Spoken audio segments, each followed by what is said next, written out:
Po me keq që po të rikthejnë kujtimet e tua, po pi historia e gjallë dhe UÇK-s se po kam qef me ditë brezat e ri.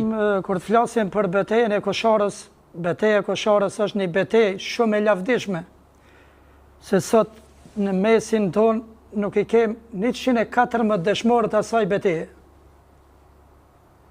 Unë kam qëndruar në batalionin 4 me komandant Pren Maroshin, me komandant kompanije kam qenë me zotëri Bedri Manxhollin dhe komandant Vesel Aruqin. Kur na jep urdhër komandant Pren Maroshi, thot se duhet me dal pe këtive pikave ku qëndrojmë dhe duhet me dal më nalt. Edhe merr urdhën Bedri Manxholli me Ramban, merrni thot të gjitha pajisjet, municion, edhe dalim në pika ku na sulmojshin armiqt për çdo ditë mrapa shpine. Jena dalë në ka ora në mëngjes 8:30 parafërsisht, jena dalë në gjitë në altë, jena nis Rambo me Bedrina kanë pozicionu çdo 10 metre në istikam për me hop, dikon o po mesi I drekës edhe ka pas kalu dreka mos gaboj, ku në ato momente po vjen ushqimi, na e pron ushtarët ushqimin, janë pozicionu ushtarët të gjithë janë ullë, kanë marrë ushqimin të hongër bukë, edhe pse edhe kur se kom besu, si në qatë pozicion mund me na dalë prej ma shpine, nësia diverzonte sërbo-rus, edhe pse se këna ditë na që I ka rus aty. Hongra bukë,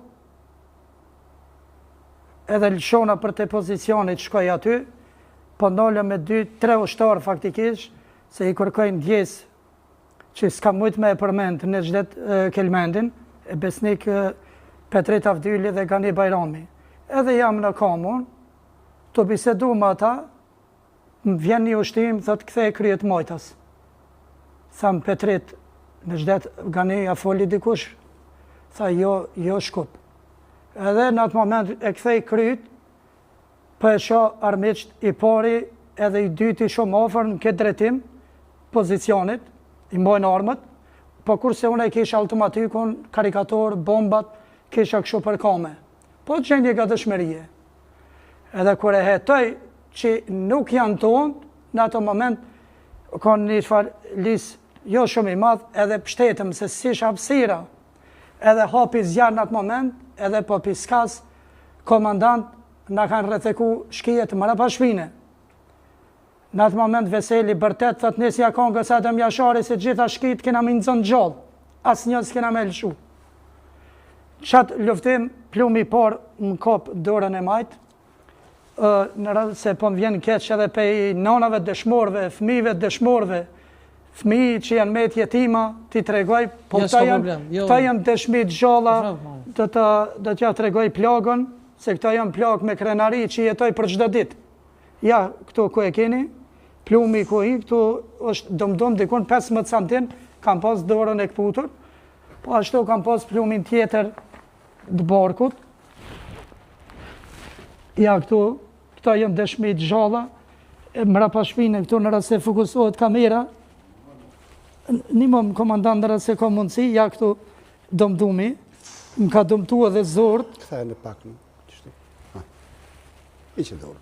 Ja, këtu dëm plumi pej para mas nga dalë, kurse plumi I tret e kam këtu brill të komës, komën e majtë, edhe plumi I 4 më ka ko prapë qëtu ma ka hek një cot mishit. Edhe në ato momente, kër më ka ra plumi në dorë, pluma tjerë më ka ra, majtë që jam shtri. Edhe drejtoj dorën për toke me një dorë, që ashtu liftoj kundra armiqve, Habib Rushiti, I merë gucati, vin edhe më kapin, njoni më kap për I jaknë në qovë, qetri më kap për rrypi, edhe kërë më lëshojnë të bunkeri, shasë se që kam djegi. Kër e shti dorën, I shtina dorë zort mrena, se mi kish put edhe vlej këtë zhaku për balë, bargut. Ku tekniki Ademi fshatit Gradic është në Gjermani, po vjen me ma dhonë dimën e parë.